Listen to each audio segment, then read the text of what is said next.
Trip na mga kabeps here at Pagburnayan, Bigan City. Sa mga sikat na pasyalan dito sa Bigan City ang Pagburnayan.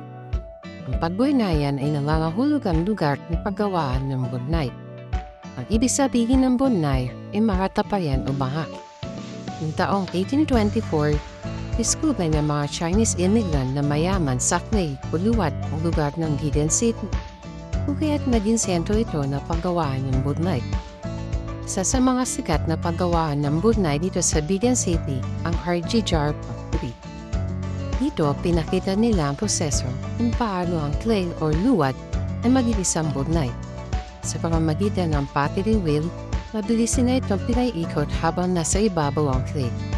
Gamit ang kamay, basin sila na itong hinunma hanggang makabuo na iba't ibang klase at laki ng Budnay.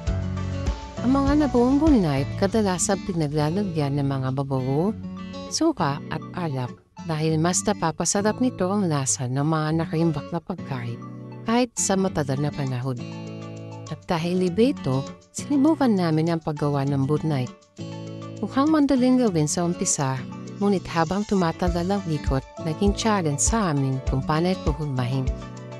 Pero nalaman ang bilib namin sa dami ng Budnay na naroon na talaga namang pinagpuhusan ng pawis at dedikasyon o mapanatili ang ganitong tradisyon. You can also take home your jar for as low as 200 the next day dahil kailangan pa itong patuyuin at lutuin sa horno. Kaya trip na dito sa RG Jar Factory with your family and friends na siguradong may enjoy nyo ang extraordinary Budnay making tradition. Simple, trip at memorable.